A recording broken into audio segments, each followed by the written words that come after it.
جب مصر فتح ہوا تو آپ نے عمر بن عاص رضی اللہ تعالیٰ عنہ کو وہاں کا حاکم بنا کر بھیج دیا۔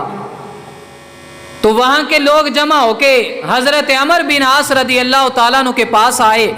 کہنے لگے کہ اے حاکم وقت، مسئلہ یہ ہے کہ جب بھی ایک سال گزرتا ہے اور فلاں دن آتا ہے تو یہ دریائے نیل سوکھ جاتا ہے، ختم ہو جاتا ہے، تو اس لیے اب اس کے بارے میں کیا کیا جائے؟ تو حضرت عمر بن عاص رضی اللہ تعالیٰ عنہ نے فرمایا کہ پھر دوبارہ یہ کیسے جاری ہوتا ہے؟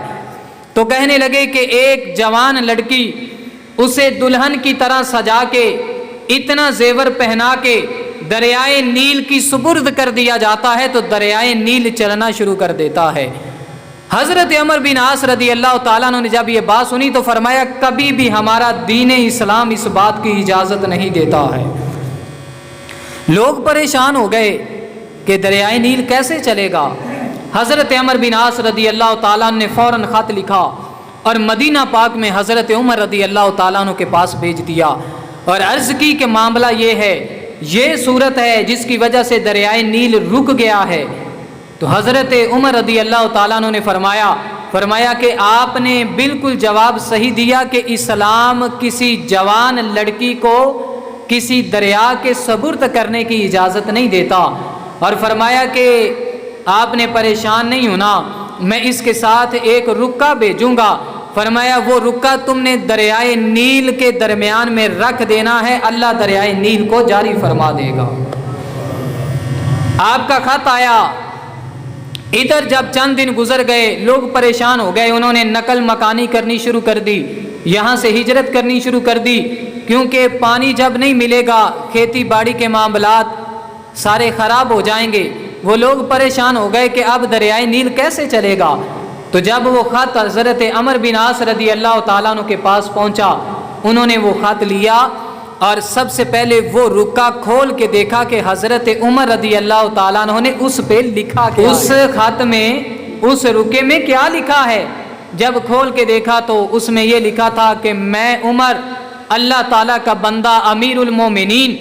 میں نے خط بھیجا ہے دریائے نیل کی طرف، اور ساتھ فرمایا کہ اگر تو چلتا ہے اپنی مرضی سے تو فرمایا تو بند ہو جا، تیری ضرورت نہیں، اگر تو چلتا ہے رب ذوالجلال کی مرضی سے، حکم سے، تو فرمایا میں رب ذوالجلال سے دعا کرتا ہوں کہ وہ تجھے جاری فرما دے۔ اب وہ خط تھا، اتنے الفاظ تھے، وہ حضرت عمر رضی اللہ تعالیٰ عنہ کے ہاتھ سے لکھے ہوئے جب وہ دریائے نیل میں رکھے گئے، رات کے وقت حضرت عمر بن عاص رضی اللہ تعالیٰ عنہ نے اسے رکھا، جب صبح ہوئی نا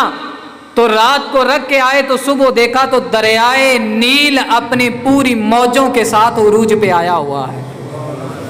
تو وہ سارے پریشان ہو گئے کہ بھئی یہ دریائے نیل چل کیسے پڑا؟ فرمایا یہ وہی امیر المومنین ہیں جنہیں حضرت عمر رضی اللہ تعالیٰ عنہ کہا جاتا ہے۔ انسان تو درکنار، لوگوں پہ تو درکنار، فرمایا اللہ نے انہیں ایسی حکمرانی عطا فرمائی ہے کہ اگر کسی دریا کی طرف خط لکھ کے بھیج دیں تو وہ بھی چلنا شروع کر دیتا ہے۔ تو یہ ہمارے یقین کی بات ہے، ہمارے یقین کمزور ہو گئے کہ جس کی وجہ سے آج ہم لوگ خسارے میں جا رہے ہیں، لیکن یہاں امیر المومنین حضرت عمر رضی اللہ تعالیٰ عنہ کو اللہ تعالیٰ نے یہ عہدہ، یہ مرتبہ، یہ شان، یہ جذبہ عطا کیا ہے کہ اسلام کی خاطر اپنا سب کچھ قربان کر دیتے ہیں، اور جب ضرورت پڑے ایسی کوئی کام کی تو وہاں پہ بھی رب ذوالجلال کا سہارا لیتے ہیں تو رب وہاں بھی کامیابیاں عطا فرما دیتا ہے۔